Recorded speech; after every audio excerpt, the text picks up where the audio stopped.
Hello everyone, welcome to Box Office Recaps. Today we shall be looking at an Australian mystery thriller horror movie called Backtrack, written and directed by Michael Petroni. Prepare to be entertained, and a word of warning, spoilers ahead. The movie begins with the troubled psychiatrist, Peter Brown, waking up and looking through the window at a child playing outside on what appears to be a chilly day. Startled by moans from the bed, he walks towards it where his wife Carol appears to be having some kind of a nightmare. He soothes her and she falls back to sleep. Peter then prepares for work and boards a train that takes him to his office. His first client of the day is an old man in his mid-70s, who is a guitarist called Felix. Felix claims he performs at a cafe in town. Peter is quite bothered since the said cafe had been closed for quite a while, but Felix is adamant that he had performed there the last weekend. To investigate further, Peter asks Felix which year he thinks it is, and the man responds it's 1987. This makes Peter conclude that Felix is suffering from anterograde amnesia. The next scene introduces us to Duncan, who is Peter's mentor. He asks him how his job has been. Duncan is the one who refers clients to Peter, and is also the one that got him a job. It is revealed that Peter met Carol years ago, and they left to start fresh elsewhere.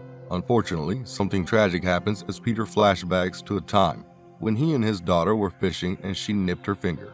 Peter nursed it with care and it's clear he is very happy. This memory quickly fades and is replaced with a bike lying on the side of the road and Peter running. This memory could be a painful one as Peter is encouraged by Duncan to say his daughter's name but cannot do so without tearing up. It's later revealed how Evie died. She had been biking alongside Peter, then got distracted by something in a toy store.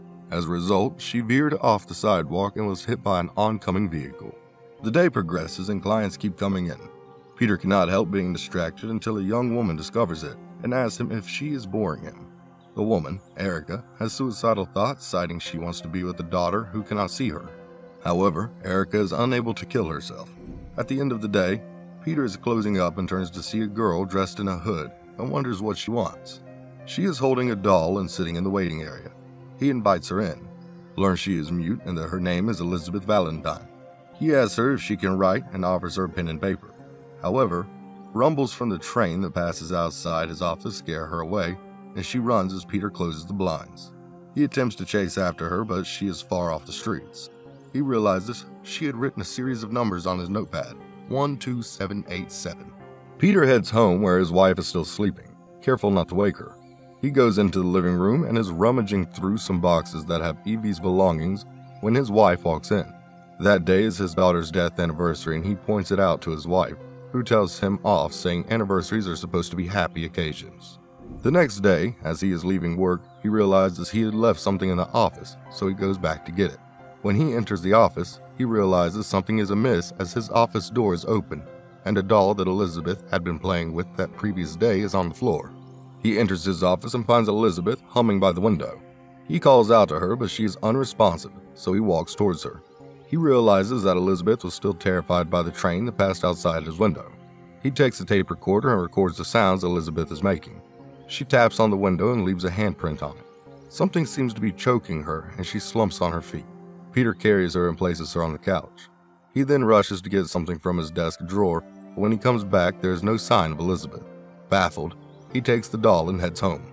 The next day, Peter talks to Duncan about it.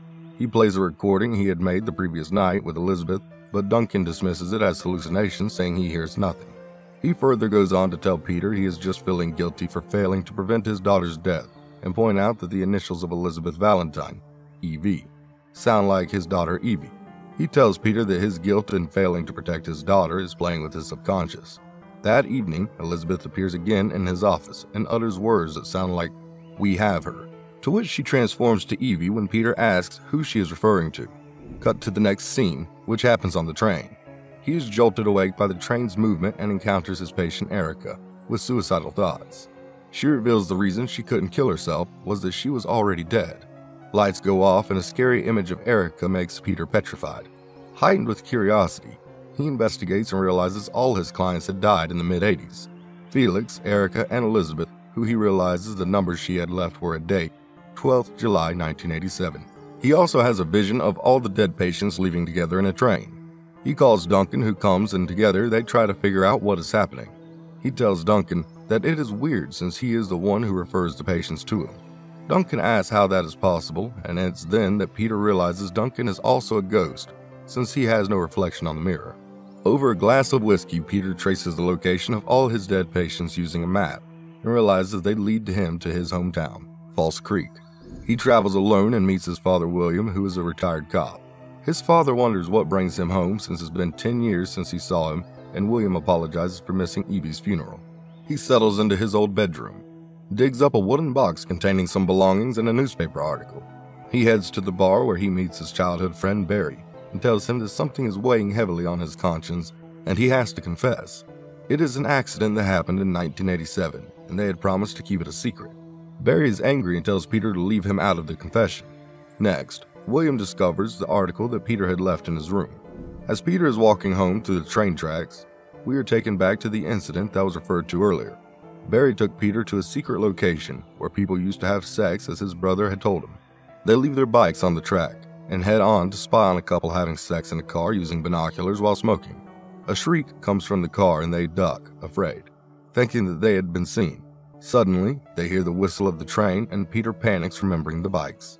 As he runs towards them, he sees what he assumes is Barry running in front of him. Neither make it in time and the train is derailed, killing 47 passengers on board. He sees some passengers who would later become his clients dead on the train. Still at the tracks, adult Peter sees his daughter on the tracks before the train runs her over. He walks to the police station ready to confess, but then turns around. He continues to hallucinate about the ghost and has a nightmare that night. The next day, Peter goes to the station while Barry heads to the tracks. At the station, Peter meets a police officer, Barbara, who takes a statement. She excuses herself for a minute, and it's then that Peter learns she was the daughter of Erica, the only local killed during the accident. Barbara tells him that there would likely be no charges as he was a minor and the statute of limitations had since passed. Barbara goes on to state that she had interacted with his father, who had been so kind to her and motivated her to join the police academy. Peter makes a call to Carol, stating he had to take care of something at home, and promises that things would be alright. He tries to burn the article to no avail. He hears clutter and goes on to look in the closet. The bulb is burned out, and the door closes shut. Using a flashlight, he directs it towards the ghost of Elizabeth that tries to strangle him. In the next scene, we are taken to the police records room, where Barbara notices something in the reports.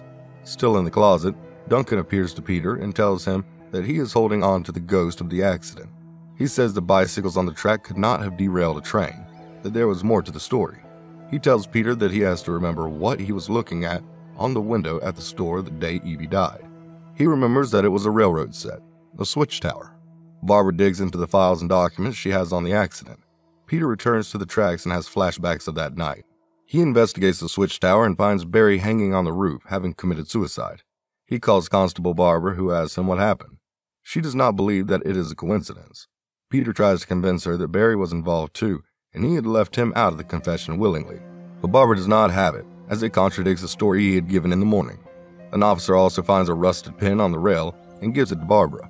Peter tries to recall the incident after reading an article on Elizabeth, and it hits him that the person running ahead at the tracks was not Barry, but Elizabeth.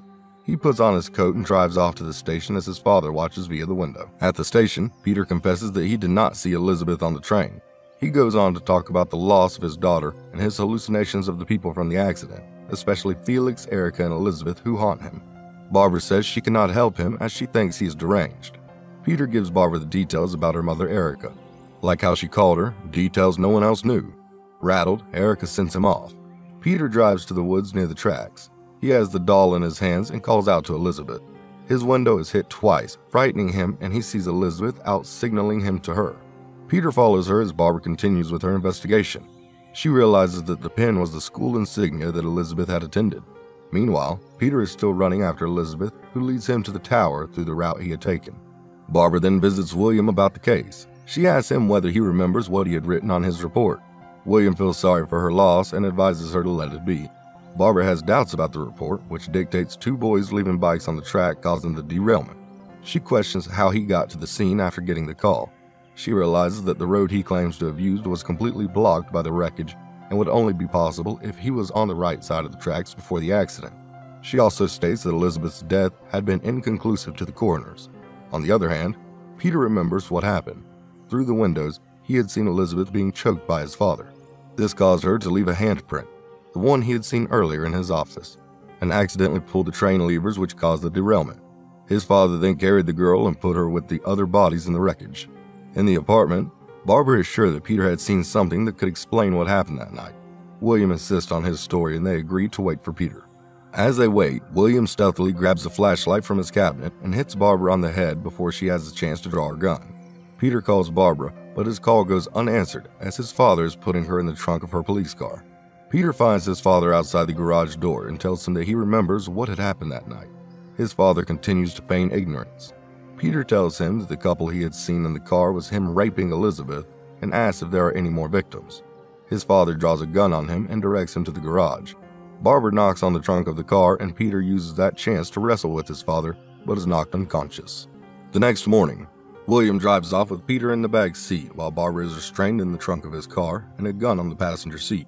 As he is driving, the ghost of Elizabeth appears in the fog ahead, causing him to hit an electricity post and is pushed off the road. In the hustle, Peter is thrown out of the back seat. The alarm blares to warn of incoming train, but the car is stuck on the train tracks. The car automatically locks, trapping William inside. Barbara manages to get out of the trunk, but she is still dazed as to where she is. Peter comes out too and locates the gun. He begins to shoot at the window to help his father from the impending doom, while running to get a better angle on the window.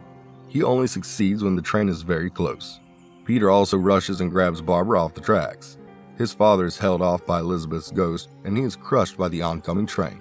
Peter sees the faces of his clients through the train windows and sees a calm and peaceful Elizabeth depart.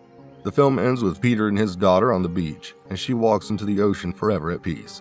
His wife Carol joins him, and some peace and calm are restored. This has been Backtrack Movie Recap. Kindly comment on what you think about this movie. Shocking or exhilarating? Also, tell us which movie recaps you would love to see. Don't forget to like, comment, and subscribe for this and more exciting movie recaps.